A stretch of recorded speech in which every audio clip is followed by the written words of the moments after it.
Hey, this is Zero at ReviewZoneHD, and I'm bringing you guys a counter review for the 3DS Castlevania Lords of Shadow Mirror of Fate, which released today.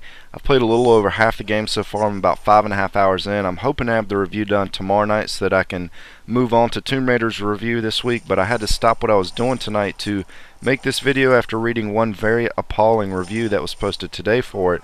It just made me sick because there's just so much misinformation in that review. It's just not even funny, and it very well could be the worst professionally written review that I've ever seen hit that site, or any other site for that matter. And if you've looked at any reviews for this game, or if you've been around my channel for a little while, I'm sure you know exactly which review I'm referring to. I've only done like 5 or 6 counter reviews on my channel. It's not something that I prefer doing because I don't like calling people out, but this one is definitely worth my 2 cents. But before I get into all that, I need to mention you're going to be watching some gameplay from Act 2 in the game, and I really had a hard time kind of holding the 3DS steady and trying to button mash my way through the combat. The block and roll button that you use frequently is the left trigger, and with the way that I record, it's next to impossible for me to use that button and keep the 3DS steady, so you'll just have to excuse my nubby gameplay in the combat sections. I should also point out that almost every other major review company out there has given this game a good score for the most part, including Game Informer that gave it an 85. And I usually agree with their reviews. They do a pretty good job most of the time, and Metacritic is showing 20 reviews have been turned in, and it's holding a score of 73, which was largely brought down by the 47 and 25 scores that were turned in. So with all that out of the way, let's go ahead and get down to it. A good portion of the official review was naming off other Castlevania games, including Symphony of the Night, which is one of the best games ever made. He compared this title to that one in a lot of the review, and those two games really are nothing alike. They weren't built the same way or used the same types of mechanics, and this title doesn't have true role-playing game features like a few of the more recent Castlevania games. So he's kind of upset about that, and I sort of can understand why some people will be disappointed that this game doesn't feature deep role-playing game elements. I'm a big fan of that stuff myself, but discrediting this game just because it doesn't have certain features that you wanted it to like that just doesn't make it a bad game in any shape or form.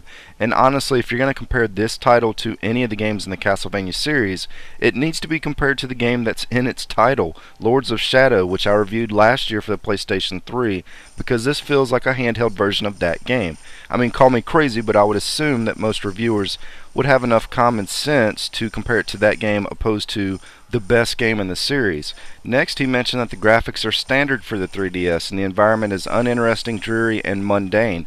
And this is all just a bunch of garbage, plain and simple. Number one, if you turn the 3D feature on to about 30%, this game uses some of the most impressive shading, layering, and depth found in any 3D title.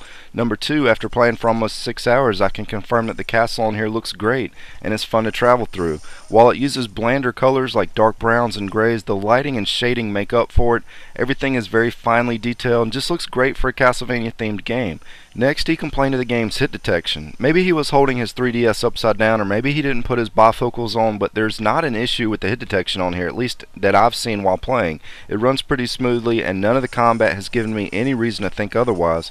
He also mentioned a problem using the analog stick on the 3DS to move the character, suggesting that it was a bit clunky or hard to use. And I don't agree with that either. I may be moving erratically in this video, but again, it's really hard to record, hold the 3DS steady, and do a lot of the fast actions, but I had no problem maneuvering my character wherever I wanted to go. As far as the comment that the enemies are inconsistent, that they get harder the more you play, and that the boss battles are tough, well, you know, if the game's not getting harder the more you progress in the game, I think it's going to be doing something wrong. So for him to be complaining about it doing that, how do you even respond to that? That's just so stupid. Next, there was a debate in the review on if you should kill an enemy for the experience or just jump over it and skip it altogether. I guess you can say stupid things like that and get away with it if you word it as elegantly as he did in that review.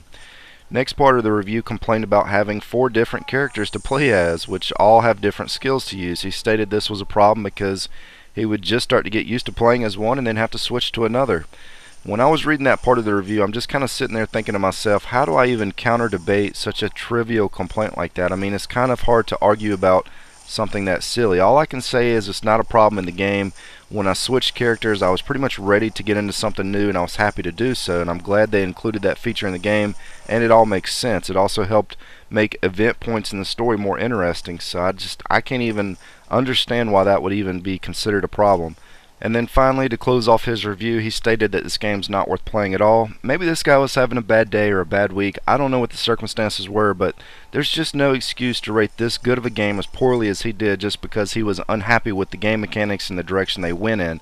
It's one of those situations that if you know that you're not going to like a game because of the direction they went in, then it's either best to just not review it or pass it on to somebody else to do it and just move on to a different game. That review was about as biased as I've ever seen come off of that site, and it was all very transparent. He didn't try to hide the fact that he was upset that it wasn't like all the other Castlevania games that he liked, which made the whole review just look 20 times worse. And it's also got more thumbs downs than thumbs up on YouTube right now, so that's kind of funny. But if you're going to label a game as horrible and give it a 4, it better have some technical problems or just be a really crappy game that nobody's going to want to play, and this just doesn't fit either of those categories. And I think I've done over 300 reviews on this channel, and I'm sure there were some in there that you guys could pick apart and not agree with, just like I'm picking his review apart. And all of us make mistakes and write bad reviews now and then, but that one was pretty bad. It's about as bad as you can get. But if you're interested in this game, I highly recommend just checking out a couple other reviews for it to make your own decision. I've personally been really enjoying this game. I plan to give it a good review unless it just takes a complete nosedive in the last few hours of the gameplay, but I just don't see that happening. Anyways, that's pretty much all I have for this video. This is Zero at ReviewZoneHD, and thanks for stopping by.